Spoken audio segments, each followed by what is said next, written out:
rolling, rolling, rolling down the track, bumping up and down, nearly breaks my back. Well, I'll be in Mongolia with a bit of luck. It's a long way down the road in my big store truck, oh, store truck, bringing in the tucker. Gotta make sure that I don't get stuck on my store trucker.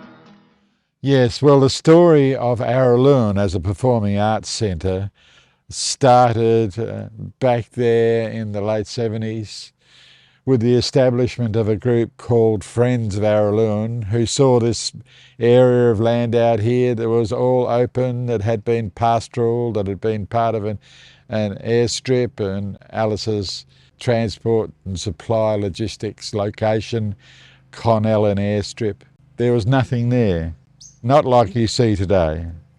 In 1980, a bush arts team of Eric Maddern and myself was established to travel to Aboriginal communities between Borroloola, Lake Nash, Finke and Docker River, the southern two-thirds of the Northern Territory, to engage in music, visual arts and performance with Aboriginal people. It was a priority to not just develop an arts precinct in Alice Springs, but engage outlying Aboriginal communities in shared arts experiences. A panel van and a trailer were purchased, and the Bush Arts team hit the road.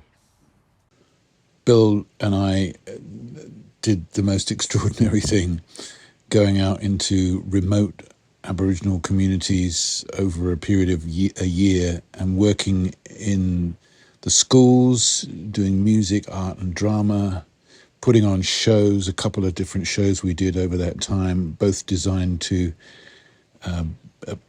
appeal directly to an Aboriginal audience.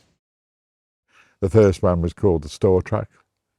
It was a story about a truck getting around to remote Aboriginal community locations and delivering the food and the supplies. So there was the store truck, and then there was another show called the Rubber Mallet Show. 1, 2, 3. If you wanna do love, you better do love, do love, rap, rap, do love, da. If you want a lot of feel, a lot of good, a lot of better, rap, rap, do love, da. Lay it down in the do love, double it, rap, rap, do love, da. Well, rap, rap, do love, rap, rap, do the Rubber Mallet Show.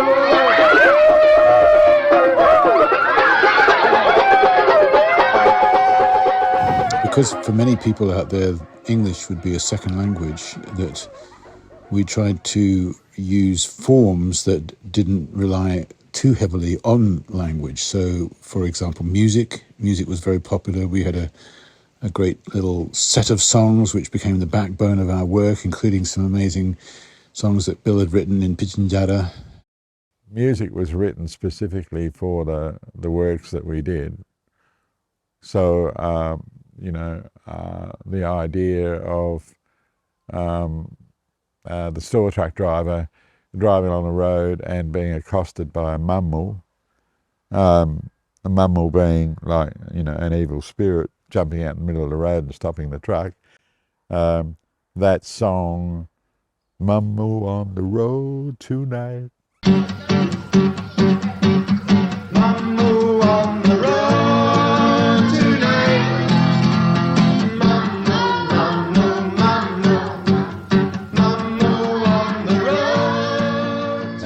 And the songs were they would vary from place to place as well, depending on who the local identities were that we could engage in the performance.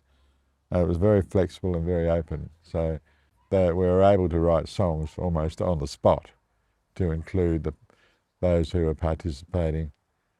And that was usually like a large number of people, all the members of the community pretty well. We are the children of the bush.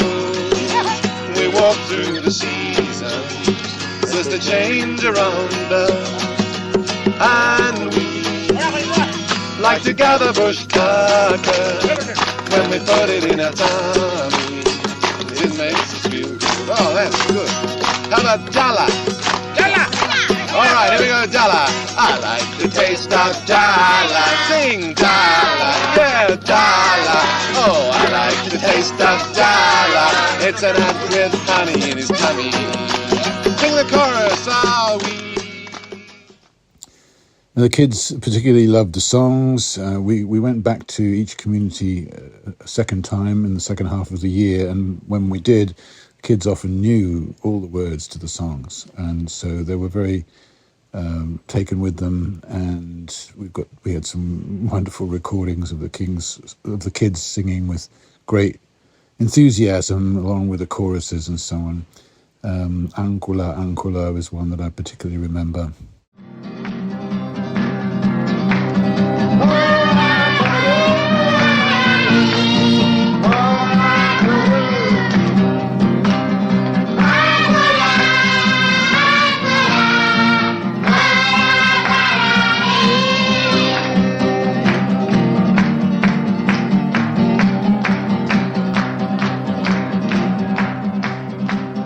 And also working with the men and the women in their and supporting them in doing painting, recording their songs and stories, and going from community to community, often taking messages from one place to another. We got a big roll of canvas and a lot of paint, and asked people to simply, by whatever means they wanted to, but using the canvas and the paint, say something about where they were from, their home, their land, their ngora.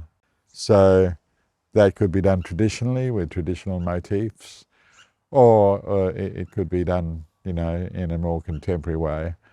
We would take lots of photos of that and then roll it up and put it in the back of the panel van and take it on down to the next place, and at the next place we would roll all of that out on the ground, and everybody would come out, and people would wander around and get the idea, yes, I know this fella, that's my brother Bob, that's my auntie, she's done that.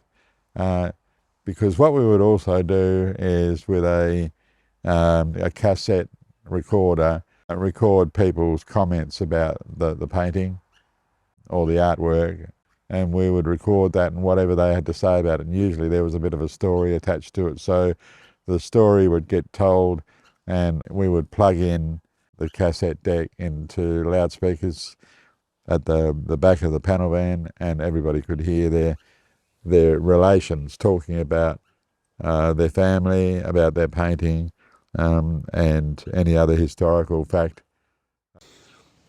It was always an option. We never insisted on people doing anything, but once they'd seen the paintings that had been done in other communities, most people said, yeah, we'd do that, we'd like to do that. And so over that year, we accumulated a kind of an exhibition of extraordinary art that had been done all over the southern two-thirds of the Northern Territory, from the South Australian border, from Docker River and Maryvale and Fink, all the way up to Borroloola and the Gulf of Carpentaria. So we built up a fantastic collection of people's expression in audio and in picture. And that also went to doing traditional singing and traditional storytelling. What about the baby line?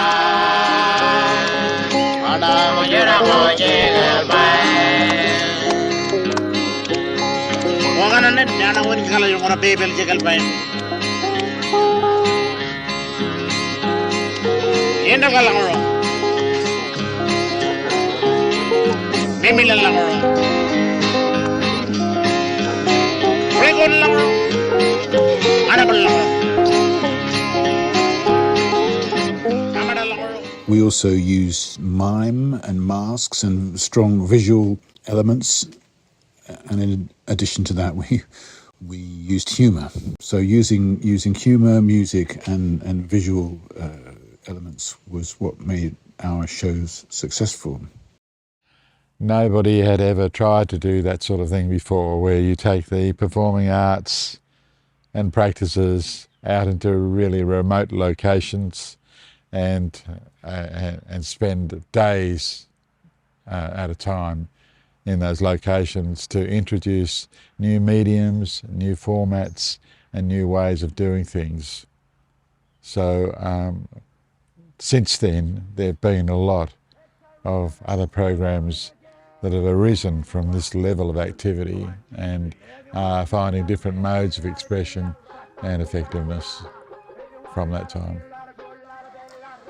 Working with the Araluen Bush Arts team was one of the great privileges of my life, and I would say a creative high point.